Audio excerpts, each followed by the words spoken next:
Hi guys and welcome back. So today I'm going to be showing you how to make a Reese's peanut butter egg cake. Let's begin.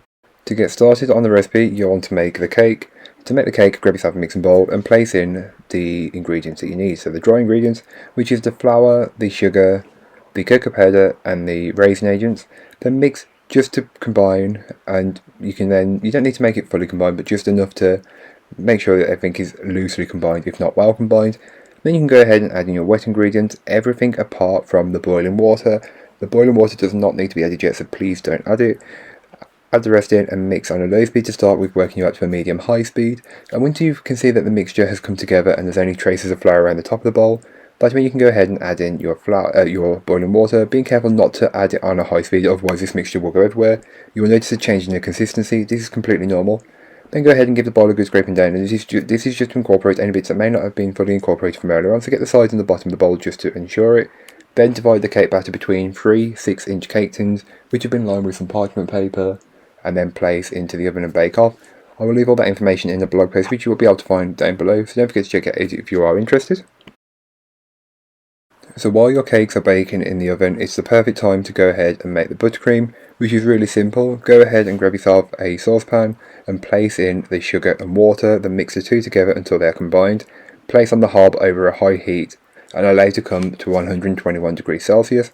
So while that's doing its thing, you can go ahead and grab a mixing bowl, and into the mixing bowl you'll want to place your whole egg and your egg yolks, and just whisk these on a high setting or high speed until the mixture is much lighter and fluffier in colour and consistency. Believe me, you will know when it's ready. It will become almost white, like a pale yellow colour, something like this.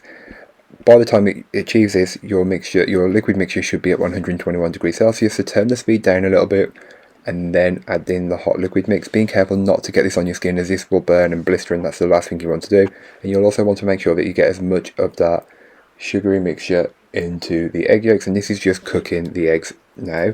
So they mix until it's cool to the touch with the bottom of the bowl. So touch the bottom of the bowl with the back of your hand, and once you can do that, you're good to go.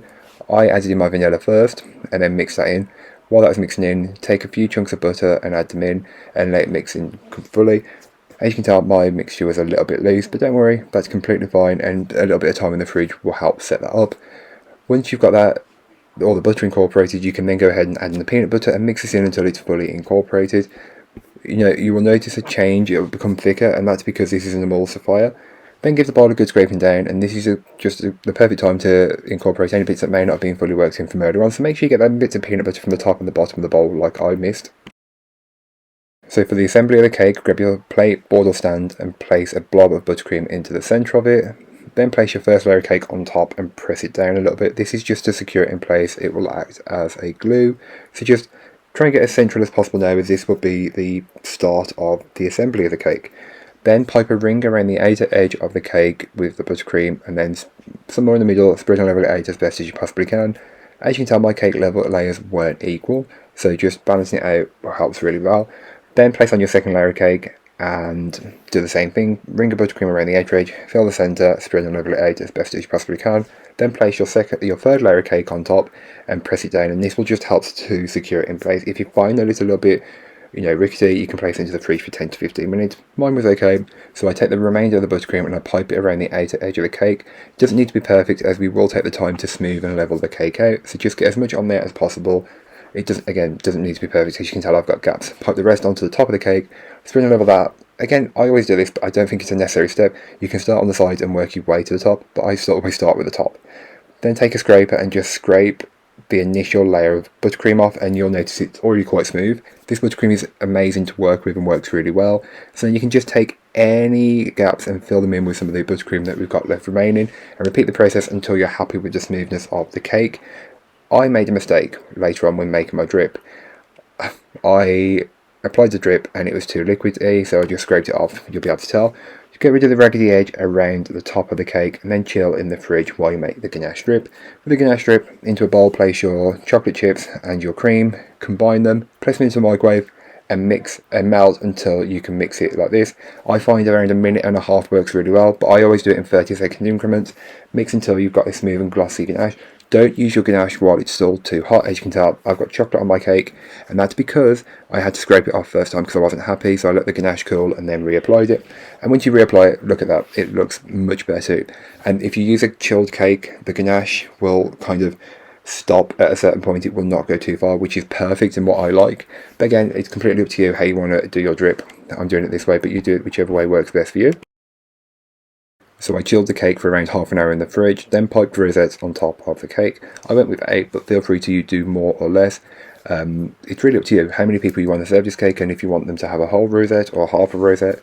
Again, that's completely up to you, so you tell me. Then I'm using these Reeses eggs that you can buy in all major supermarkets here in the UK, and topped each rosette with one of these eggs, pressing down so they are all as level as possible. I found it a little bit hard to get all the eggs straight because they kept moving because it was a warm day when I was making this. This cake was made last year before I went to LA, so it's a little bit out of date. So if I get anything wrong, I'll correct it in the blog post. Chilled in the fridge for around half an hour, then it's ready to serve up. So cut yourself a generous slice, and believe me, this cake is so rich, and if you like chocolate and peanut butter, this cake's a winner, and you do not need to look any further. I have the ultimate Easter cake for you this year. So thank you so much for watching, I hope you enjoyed. If you did, don't forget to like, comment and subscribe for more from me, and I'll be back again soon with another recipe, so join me then. In the meanwhile, don't forget to check out the description, there'll be a link to this recipe, a link to my blog, and links to all my social medias. But that's all for today, I hope you enjoyed. Bye guys.